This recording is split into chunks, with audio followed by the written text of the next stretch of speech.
Si Emily ay hindi malaman ang gagawin. Gusto niyang dalawin si Gilbert at personal itong pasalamatan. Tutala ito ang nakahuli kay Bertong Bakal. Tama lang na kamustahin niya ang binatang naghain ng buhay para sa kanya. Ang kaso ay nag-aalala siyang ma-misinterpret iyon ni Gilbert. Baka akalain nitong nagbibigay siya ng motibo para ituloy nito ang balak sa panliligaw. Humingi siya ng payo sa ina. Sabi mo'y napasalamatan mo naman si Gilbert noong gabing nahuli ninyo si Bertong Bakal. Anak bastante na yun. Teka, 2 araw nang makalipas iyon hindi pa rin magaling si Gilbert. Pati si Aling Emma ay nag-aalala.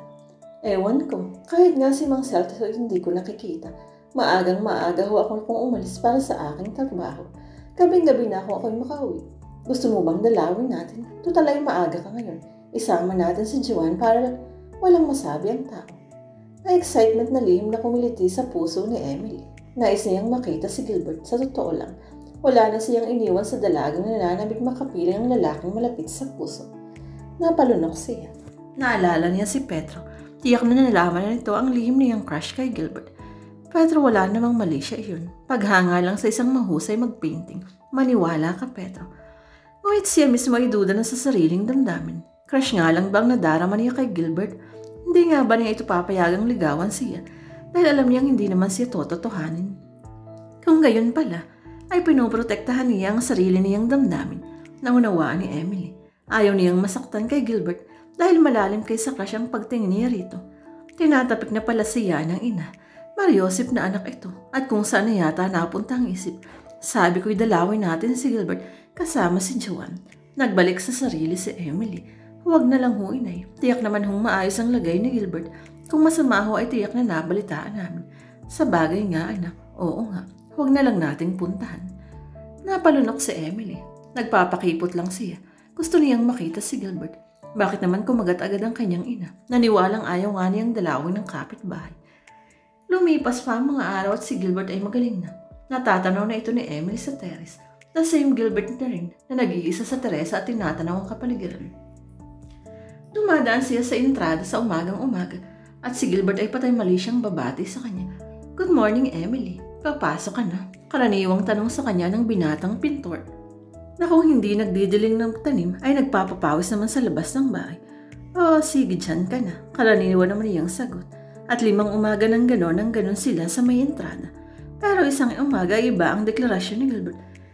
Emily, maaaring na ba akong dumalaw sa iyo mamayang gabi? Naiba na rin tuloy ang sagot na Emily. Bakit mo ako dadalawin? Liligawan nga kita at dapat maganap yun sa inyong bahay. No, hindi pwede. Sorry, Gilbert. Bakit hindi pwede, Emily? Huwag mong sabihing bawal ibigin ng biyuda. Hindi iyon, Gilbert.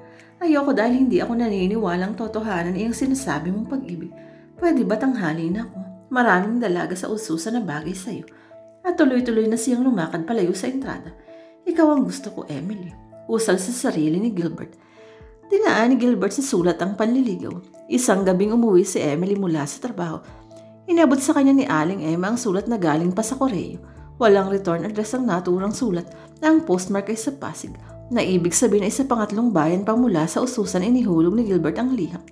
Kanino galing anak? Tanong ni Aling Emma nang mabuksan ni Emily ang sulat. Sa magaling ho nating kapitbahay na bitata. Nanliligaw na hong talaga inay. Kay Gilbert ba iyan anak? Paliniyak ni Aling Emma. Oh, nang hindi ko payagang pumormal ng ligaw dito. Heto at sa sulat na nga nanliligaw. Naku, ang kapal ng loko. Nanggigigil si Emily. Hindi niya inakalang aabot pa sa pasulat-sulat ang kalokohan ng binatang kapitbahay. Kaya may binasa niya sa loob ng silid ang liham.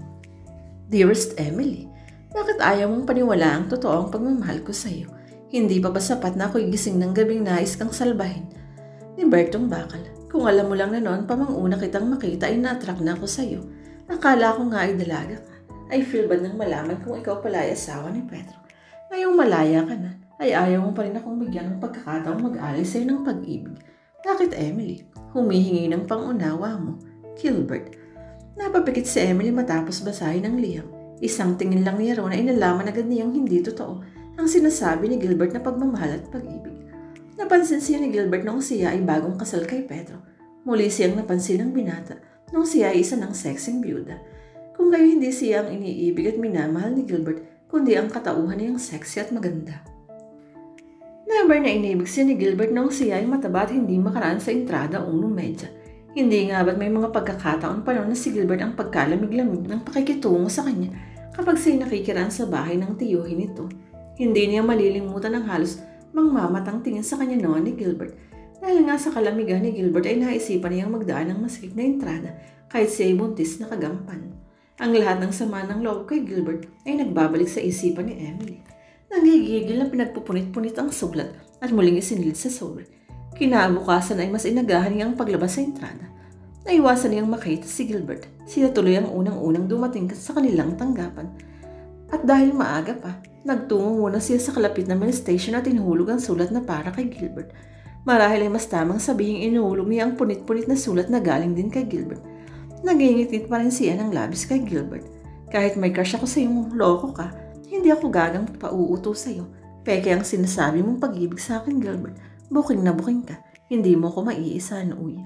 Iyan ang sinabi niya sa sarili habang pabalik sa tanggapan ng Goddess Health and Fitness Club. Ang sulat na ikinategorya ni Emily bilang express delivery ay natanggap ni Gilbert kinabukasan din. 2:30 nang iabot iyon kay Gilbert ng mailman. 2:35 ay para nang pinagbagsakan ng langit at lupa ang pintor. Punit-punit na ibinalik sa kanya ni Emily ang kanyang liham ng pag-ibig at katiting man ay walang inilakip na sulat ang byuda. Galit na galit talaga sa kanya sa Emily, kanyang naunawaan. Gusto na yata niyang lumuha sa kabiguan. Gusto na yata niyang iumpog ang ulo sa barandilya ng tere sa labis na inis sa sarili. Gusto na yata niyang maglasing para makalimot. Iiling-iling na tinungo niya ang kanyang silid. May salamin doon, sa dresser at siya ay nanalamin. Napakapangit na ba niya para hindi magustuhan ni Emily? Pagsusuri niya sa sarili. Pero saan mga anggulo niya titigin ang sarili ay may personal na naman siyang tao. Mas gwapo siya kay Petro. Si Petro ay medyo mahaba ang baba, malabo pa ang matang kailangang gamitan ng salaming de grado. Ang kanyang mga mata ay malilinaw pa at pogi siyang kamukha ni Boyet de Leon. Hindi siya langan sa kagandahan ni Emily, alam niya. Naikaharap na niya ang mga important na alak na nasa wine cabinet ng kanyang tiyo Celso. Matindi ang ngayon, lalo na sa gaya niyang hindi umiinom ng alak. Tinitigan niya ang bote ng whiskey, gayon din ang champagne, ang cognac, pati ng apple wine. Nakakatawang wala siyang alam sa mga alak na iyon. Sa katunayan ay hindi pa nga siya nalalasing sa tanang buhay niya. Alin kaya ang dapat niyang inumin? Mapakla siyang napatawa sa sarili. Lasing na si Gilbert ng madat na ni Mang Celso sa harap ng bahay. Latang na noon ang dilim. Si Gilbert ay tahimik na nakaupo sa mahabang bangko at panay ang tungga ng bote ng alak. Ano ba ang nakain mo at naglalasing kang bata ka? Sa seryosong tinig ay nasisa ng tiyuhin ang pamangkin. Pinahihirapan ho ako ni Emily, tiyo. Ayaw akong paniwalaan. Gayong lasing ay kontrolalo pa naman ni Gilbert ang isip. Napailing si Mang Celso. At dinididin naman. Naglalasing ka dahil sa pag-ibig. Napaka-corny mo. Tiyo, pinagutay-gutay ni Emily ang sulat ko at saka ibinalik sa akin sa pamamagitan ng mail. Insultong-insulto ako, tiyo. Halos humapay na sa kalasingan si Gilbert. Ang mabuti pa'y pumasok ka na sa loob. Nakakahiya sa mga nagdaraan sa entrada. Makikita kang lasing iyo. Promise, tiyo, tatahimik lang ako rito. Wala akong guguluhin tao. Promise, promise. Pinag-aralan ni Mang Celso ang pamangkin. Sige, dyan ka lang. Tingin ko naman ay matinong kang lasing. Pagbagsak ka na mamaya, saka na lang kita ipapasok, okay? Naiiling nangingiti ang tiyuhin. Okay, boss. Sagot ni Gilbert at kinamayan pa ang nakatatandang lalaki. Si Emily nakabababa lang sa tricycle at papasok na sa entrada ay natigilan nang makita si Gilbert. Nahulaan agad ng byuda na naglalasing at lasing na ang binatang pintor. Si Gilbert ay namumungay ang mga mata at pulang-pula, nakaupong tahimik sa pahabang bangko. Nag-aalanganin tuloy siyang tumuloy sa entrada. Kung tama ang hilala niya, natanggap na ni Gilbert ang sulat na inihulog niya kahapon. Nagsisentimiento si Gilbert at posibleng babastusin siya paglapit niya sa entrada. Naisip niyang malayo at patikot na daan tungo sa kanila. Kung doon si tutuloy, makaiiwas siya kay Gilbert.